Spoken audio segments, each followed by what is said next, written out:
Hello everyone, welcome to Yourpedia Education. So, today in this video, we are going to interact with Mr. Sunil, who recently got selected in BPSC as a lecturer in electrical engineering. तो इनका journey सभी student के लिए बहुत inspiring है और बहुत एक लर्निंग रिसोर्स रहेगा, बहुत हेल्पफुल रहेगा जो भी ये इनसाइट शेयर करेंगे. Because before this recording I was interacting with mister Sunil. So during his entire journey after doing BTech from one of the college in Calcutta, he wrote so many competitive exam and succeed in most of the exam. So what was his mantra and how his journey started after the BTech till today, that all we will discuss in this video. So I believe there are so many students out there who are preparing and whose aspiration is to join some government organization and to join PSU and do MTech from IIT and NIT. So definitely they might be stuck in the pool of the competition, because we know in India competition is quite tough. So this can be a source of motivation for those all that keep going. Your turn will come one day definitely. Like Mr. Sunil today is very happy that he is now going to join his home state as a lecturer. तो सुनील, सबसे पहले तो congratulation, मुबारक हो आपको. Thank you sir, thank you very much. और okay, आपकी तो team को मैंने भी सर, योरपेडिया की टीम को भी सर मेरी तरफ से बहुत बहुत thank you. Great great great. तो मैंने थोड़ा सा ब्रीफ आपको इंट्रोडक्शन दिया है, तो इससे पहले हम स्टार्ट करें, थोड़ा अपना ब्रीफ इंट्रोडक्शन दीजिएगा प्लीज. सर मैं बिहार के दरभंगा जिले का रहने वाला हूँ और मेरा पढ़ाई 12th तक का पढ़ाई गांव से ही हुआ है, गवर्नमेंट स्कूल में ही हुआ है। उसके बाद मैं बीटेक, जैसा आपने बताया, कोलकाता से किया 2014 में। और उसी साल में सर 2-3 एग्ज़ाम लिखा था, गेट और रेलवे जेई एसएससी का एग्ज़ाम लिखा था, जिसमें तीनों में मैं क्वालिफाई किया था। 15 में सर मेरा शुरू से ही ये टारगेट था कि इंजीनियरिंग सर्विस में जाना है। बट 14 में तो नहीं लिखा, अपियरिंग में नहीं लिख पाया था, 15 में लिखा, उसमें क्वालिफाई किया सर। उस टाइम वही बताया भी मैंने आपको कि रिटेन पूरा एक साथ में होता था, प्रीलिम्स मेंस अलग करके नहीं होता था 16 तक। तो फिर 15 में वो इंजीनियरिंग सर्विस लिखा। उसके बाद क्वालिफाई किया, बट फिर इंटरव्यू दिया। इंटरव्यू के बाद फाइनल कट ऑफ नहीं पार कर पाया मैं, 10 मार्क्स ओके. से कट ऑफ नहीं पार कर पाया। तो उसी साल मेरा जो 14 में एग्ज़ाम दिया था रेलवे का, उसमें जेई एसएससी दोनों में रिजल्ट हुआ और ज्वाइनिंग भी आ गया, मतलब रिजल्ट आ गया, सॉरी रिजल्ट आ गया। तो एक तो वो बैकग्राउंड में था ही कि हाँ ठीक है, एक backup है हमारे पास। फिर सुनील सुनील आपकी सुनील सुनील आपकी आवाज ब्रेक हो रही है थोड़ी सी. 2-3 एग्जाम जैसे कि बार का लिखा, वो भी क्वालिफाई किया। रिटेन का बात सर, मैं कोशिश करता हूँ सर, हाँ जी, नेटवर्क आए यहाँ पे। हाँ जी, जी। हाँ जी, हाँ जी. तो 15 में सर वही गेट लिखा, इंजीनियरिंग सर्विस लिखा, बार्क लिखा, और एक वाइजैक स्टील का मैनेजमेंट ट्रेनिंग का पोस्ट था सर, वो भी लिखा। ओके. एक दो और एग्जाम लिखे थे, बट याद नहीं है अभी कि कौन सा लिखा। एक या मतलब दो और भी मोस्टली लिखा था। आपका जो फोकस मैं था क्वालिफाई वो आपका इंजीनियर, फोकस आफ्टर ग्रेजुएशन आपका फोकस इंजीनियरिंग सर्विसेज था, और अल्टीमेट गोल कहीं ना कहीं गवर्नमेंट जॉब ज्वाइन करना था, राइट? गवर्नमेंट जॉब था। Yes sir, yes sir. Okay, तो मैं ये एज्यूम करूं कि बीपीएससी से पहले अब जो आप ज्वाइन करने वाले, इससे पहले आप रेलवेज में काम कर रहे हैं, राइट? Yes sir.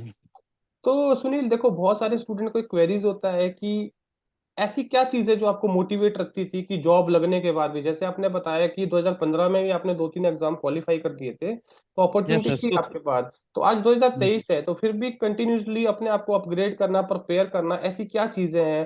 कई बार स्टूडेंट कहते हैं कि शायद जॉब के साथ it's not very easy to prepare. So what is your take on this?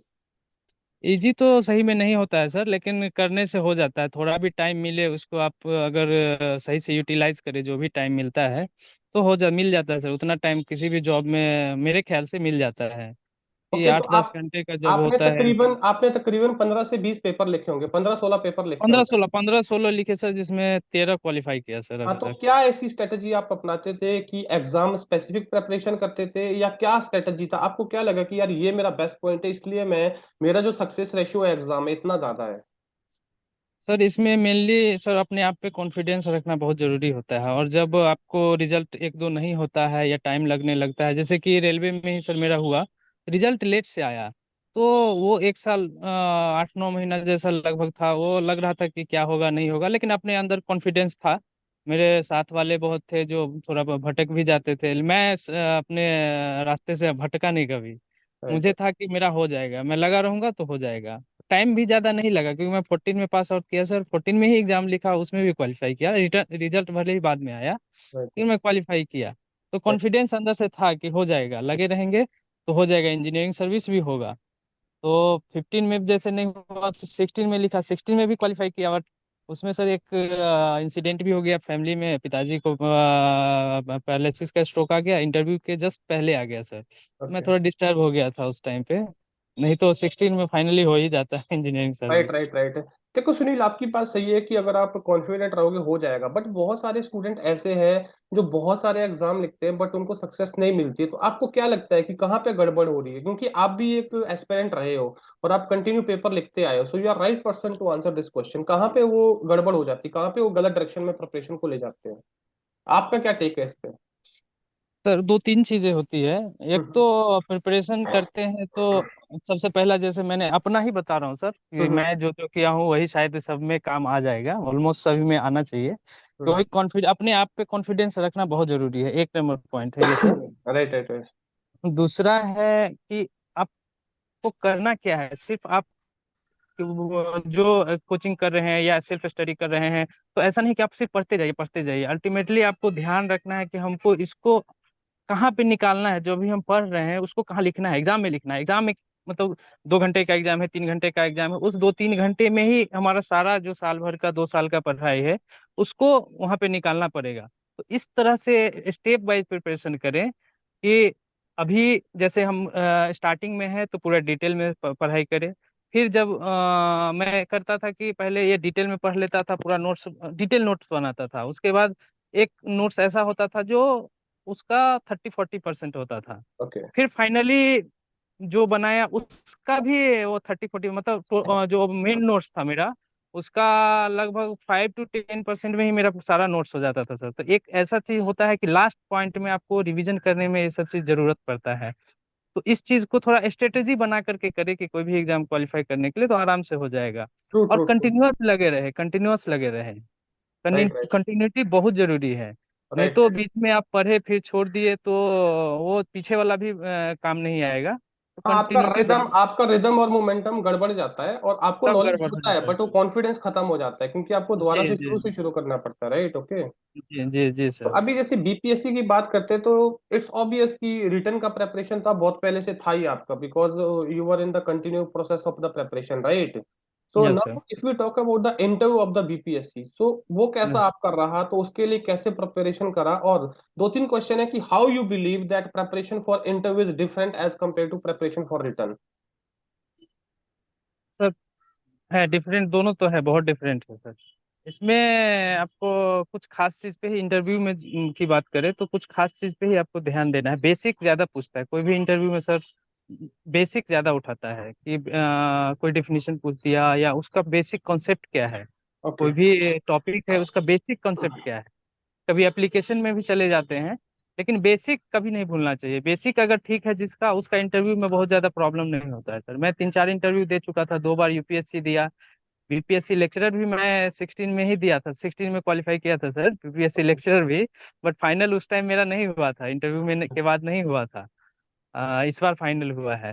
तो दो राइट। तीन बड़े बड़े इंटरव्यू मैंने अटेंड किए थे, तो अभी एक्सपीरियंस ऐसा हो गया था कि क्या पूछता है वो मुझे समझ में आ गया था। राइट और राइट। फिर आपका आयुर्वेदिया टीम ज्वाइन किया था तो उन्होंने भी बहुत हेल्प किया, ओके, तो क्योंकि टाइम आपका मेरे पास आपका टाइम नहीं इंटरव्यू मिला था आपका उतने। इंटरव्यू कैसा रहा? क्या क्या क्वेश्चन पूछे गए थे आपसे? कितने लोग थे पैनल में और कितना टाइम चला? क्या बहुत कोर क्वेश्चन पूछे गए या फंडामेंटल क्वेश्चन थे? नहीं, fundamental question sir, mostly fundamental question पूछते हैं। ओके। जैसे मैं मेरे पैनल में 7 लोग थे, चेयरमैन सर को मिला करके 7 लोग थे। एक मैडम थी और 6 सर थे। तो उन्होंने पहले मेरे बारे में पूछा कि आप अपने बारे में कुछ बताएं। तो मैं सारा चीज़ बताया। फिर उन्होंने बोला कि मैं उसमें ही बता दिया था कि सर मैं रेलवे में 14 से ही काम कर रहा हूँ। तो उनका क्रॉस क्वेश्चन था कि तो रेलवे छोड़कर रेलवे का एक्सपीरियंस बताइए, कि रेलवे में आपका अनुभव अभी तक का कैसा है। फिर मैंने बताया जो भी था कि क्या क्या काम करते हैं, सारा चीज़ बता दिया। फिर उन्होंने बताया कि तो रेलवे छोड़ करके आना क्यों चाहते हैं, क्योंकि वो भी आपका अच्छा पोस्ट है। सीनियर सेक्शन इंजीनियर का पोस्ट है वो भी आपका 6-7 साल हो गया है। तो वहाँ पे प्रमोशन भी होने वाला होगा, बहुत सारी चीज़ें उन्होंने बताया। मैंने बोला हाँ सर, ये तो बात जो भी बोल रहे हैं एकदम सही है। लेकिन मेरा सर पढ़ाई की तरफ, ये पढ़ाने की तरफ थोड़ा इंटरेस्ट पहले से ही था। 14 में ही मैं 16 में भी क्वालिफाई किया था, लेकिन नहीं हो पाया। तो फिर बोला कि तो अगर इस तरफ ध्यान था तो आप एमटेक क्यों नहीं किए। मैंने बोला सर मैं जस्ट बीटेक पास किया, उसके कुछ दिनों बाद ही मैं जो एग्जाम लिखा वो क्वालिफाई कर गया, और जॉब भी लग गया, ज्वाइन भी कर लिया, तो इसलिए मौका नहीं मिला कि मैं एमटेक करूं। लेकिन मन में था कि हाँ, मौका जब भी मिलेगा मैं एमटेक भी करूंगा और इस फील्ड में जाऊंगा।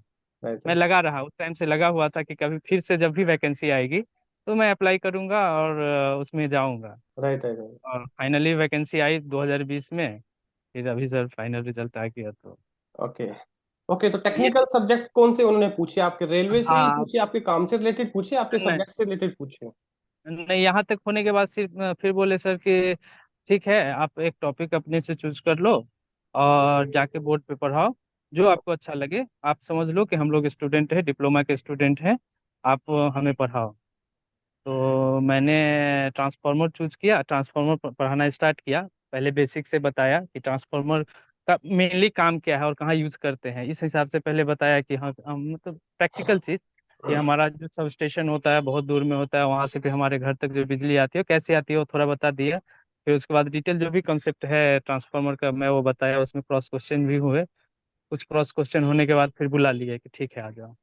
आने के बाद फिर एक मैम थी, तो मैम पूछी कि ठीक है कि ट्रैक्शन मोटर के बारे में बताओ, कि वहाँ पे अभी रेलवे में कौन सा मोटर यूज होता है और क्यों होता है, पहले क्या होता था। फिर मैं उसका भी जवाब दिया कि जो भी पहले जो सीरीज मोटर यूज होता था, अभी इंडक्शन मोटर यूज हो रहा है, उसका जो कारण है वो सारा चीज़ मैंने बताया। तो वो सुन करके मतलब अच्छे से एक्सप्लेन कर दिया मैं, तो मैम भी खुश हुई, सारे लोग बहुत खुश हुए उस चीज़ को लेकर के। Right right.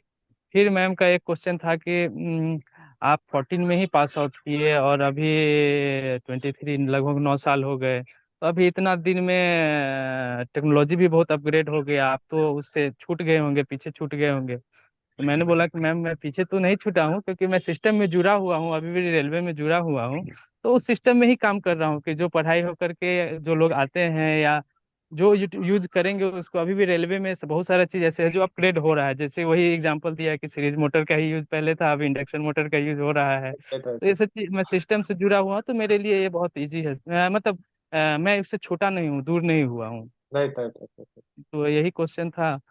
और कुछ क्वेश्चन थे ट्रांसफार्मर के बारे में। एक सर थे जो ट्रांसफार्मर के बारे में पूछे कि ट्रांसफार्मर में क्या क्या फॉल्ट आ सकता है और उसका प्रोटेक्शन हम लोग कैसे करेंगे, फिर उसका भी मैंने जवाब दिया। फिर एक सर थे तो एमटेक के पीछे फिर पूछने लगे कि एमटेक तो किया नहीं, तो इसमें आने से तो आपको एमटेक करना पड़ेगा। मैंने बोला सर जरूर करूंगा, मैं मौका मिलेगा तो एकदम करूंगा। तो फिर वो बोले कि बहुत टफ होता है, लेकिन तुम इसमें करते हुए अगर तुमको इधर पढ़ाना भी है, एमटेक भी करना है। तो मैं बोला सर मैं तो ऐसे भी जॉब करते हुए भी एक एग्जाम क्वालिफाई किया ही हूँ, और कर लूंगा सर, मेहनत कर जहाँ करना पड़ेगा मैं करूंगा, कर लूंगा सर, कोई प्रॉब्लम नहीं है। तो फिर उधर से मैडम शायद प्रिंसिपल थी या क्या थी पता नहीं, लेकिन वो पॉलिटेक्निक कॉलेज की ही थी, तो बोली भी कि नहीं, हम लोग एमटेक करने के लिए भेजते हैं लड़कों को, जिसको जो इंटरेस्टेड होता है उसको एमटेक करने का ऑप्शन देते हैं कि आप एमटेक कर लो। तो कुछ लोग कर भी रहे हैं, मेरा एक फ्रेंड है वो भी कर रहा है अभी, वो लास्ट टाइम ही ज्वाइन कर लिया था। 17-18 में ही उसका ज्वाइनिंग हुआ था, मेरा फाइनली नहीं हुआ, उसका हुआ था, तो वो ज्वाइन कर लिया था, तो वो लोग अभी एमटेक कंप्लीट किए हैं। मतलब overall it was a very good conversation in बहुत इंटरव्यू। बहुत अच्छा रहा सर, बहुत ही अच्छा रहा था। ओके, कहीं तो पे सुनील, मतलब तो कुछ भी थे। आई बिलीव जैसा आपका पर्सनालिटी है, वेरी मेस्मराइजिंग पर्सनालिटी और प्लेजिंग पर्सनालिटी, तो आप आगे भी ऐसे ही इफेक्टिवली अपना नॉलेज शेयर करते रहोगे स्टूडेंट के साथ और कंट्रीब्यूट करोगे और अपने जी करियर को भी एक नेक्स्ट लेवल पे लेके जाओगे, राइट? So finally sir. कुछ पीस ऑफ एडवाइस जो आप उन स्टूडेंट को देना चाहोगे जो ये वीडियो देख रहे होंगे, जैसे आपने बताया 2016 में आपका नहीं हुआ था, तो बहुत जी सारे सर। बच्चों का अभी भी नहीं हुआ होगा, तो उनके लिए जी अगर आप कुछ एडवाइस देना चाहोगे, so that will be most welcome. Sir, वो यही कहेंगे कि सेल्फ मोटिवेटेड रहें और कंटिन्यूटी रखें अपने पढ़ाई में, हो जाएगा। किसी का आज हो रहा है, क्योंकि सर जितना लोग पढ़ रहे हैं, एग्जाम लिख रहे हैं, सबका तो एक बार में नहीं होगा। उसमें right. से बेस्ट को चूज, जितना वैकेंसी सीट हैं वो उतना वो टॉप से निकाल लेंगे, बस बाकी लोग बच जाएंगे। फिर नेक्स्ट जब अपॉर्चुनिटी मिलेगा तो आप अगर तैयार रहेंगे तभी आपको मिलेगा। ऐसा नहीं कि आप अभी फेल्योर हो गया आपका तो आप छोड़ दें। Right, अगर right, आप right. छोड़ देंगे तो नेक्स्ट में भी आपका नहीं होगा। आप अगर अभी तैयार हैं, आपके ऊपर वाला अभी निकल गया तो अब आप ऊपर आ गए हैं, या और जो आप में कमी है आप उसको अब पूरा कीजिए और कंटिन्यू कंटिन्यू लगे रहिए।